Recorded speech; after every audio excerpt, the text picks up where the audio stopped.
Assalamualaikum warahmatullahi wabarakatuh. Halo sobat semua, selamat datang kembali di podcast kami, yaitu podcast dakwah.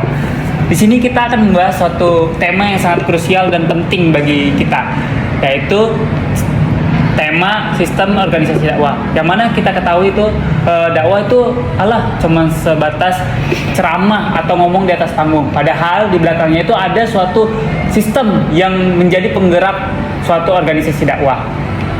Nah, di sini kita akan dibahas dan dikupas tuntas oleh teman kita sendiri, yaitu Muhammad Ridho Fadila. Apa kabarnya Muhammad Ridho Fadila? Alhamdulillah baik. Nah, dan itu semua materi tadi yang berjudul tadi sistem organisasi dakwah akan dikupas tuntas oleh teman kita, yaitu Mas Ridho Fadila.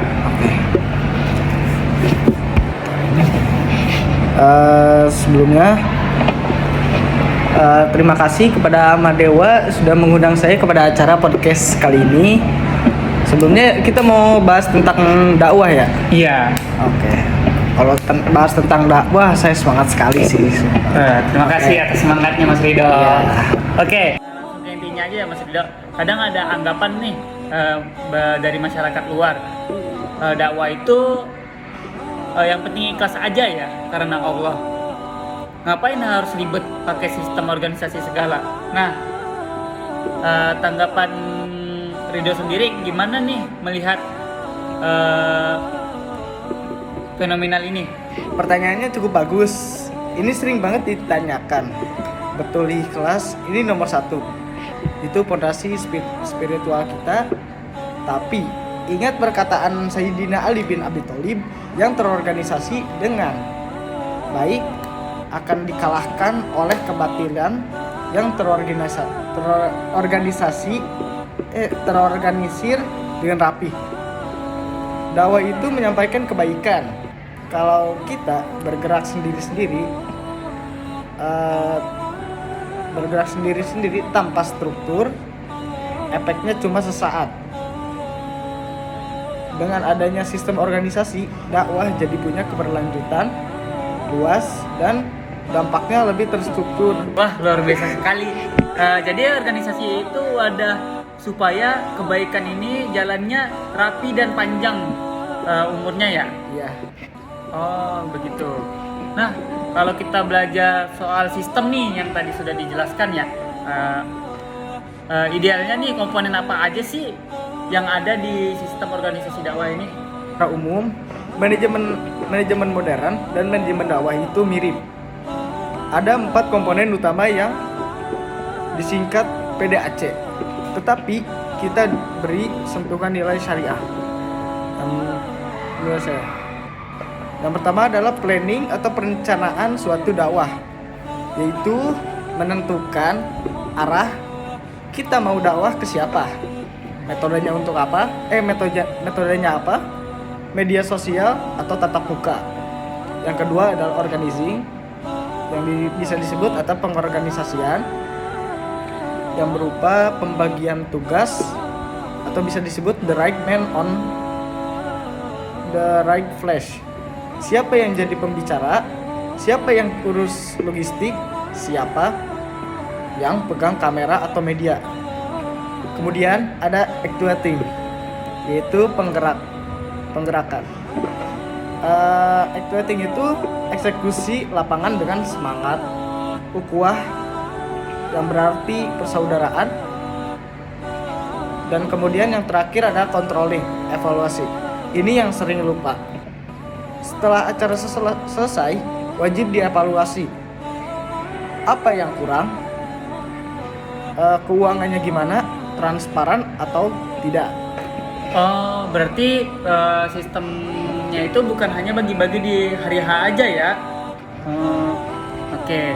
Nah, tantangannya tuh apa aja sih? Seperti kita lihat ya, sekarang kan zamannya media sosial, zaman Gen Z itu kan. Nah, yang mana Gen Z itu kurang gitu dengan tentang dakwah gitu loh. Jadi gimana tentang perubahan ini? Betul sekali.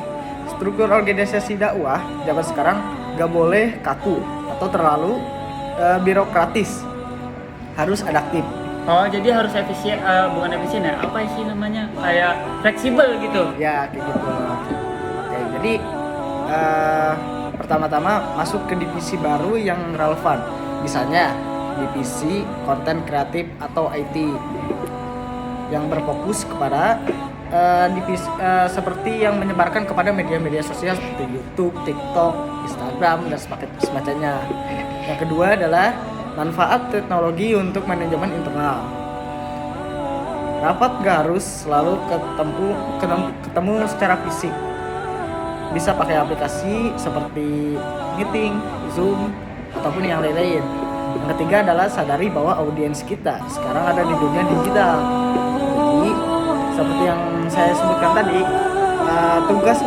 tugasnya bidang konten kreatif atau IT itu untuk menyebarkan kepada audien yang menonton kita lewat media sosial, YouTube dan Instagram. Nah, jadi seperti itu, setuju banget sih. Jadi manajemennya tuh pada zaman sekarang tuh harus menggunakan konten yang kekinian, tapi tetap menjaga esensi dakwah agar tetap menjaga ukhuwah Islamiyah kita, begitu kan? Iya. Nah, Masya Allah, dari tadi tuh kita udah yang udah dijelasin oleh teman kita si Mas Rido ini isinya daging semua ya. Jadi sebelum penutup nih, apakah ada nih closing statement dari Mas Rido sendiri? Pesan saya, jangan pernah meremehkan kerapihan dalam berorganisasi. Dakwah yang profesional adalah cerminan dari keseriusan kita mencintai agama ini. Mari rapikan barisan, perbaiki manajemen internal organisasi kita, dan luruskan niat. Insya Allah dakwah kita akan melahirkan dampak yang luar biasa dan abadi. Oke, luar biasa banget nih ya. Dakwah yang profesional itu adalah yang mencerminkan keseriusan kita mencintai agama ini. Terima kasih banyak kepada Mas Rido telah meluangkan waktunya untuk memberi ilmu kepada kita semua. Semoga ilmu yang telah disebarkan oleh Mas Rido selalu bermanfaat bagi kita semua. Terima kasih ya. Sama-sama. Nah, akhirul kalam, saya sebagai moderator untuk diri. Wassalamualaikum warahmatullahi wabarakatuh.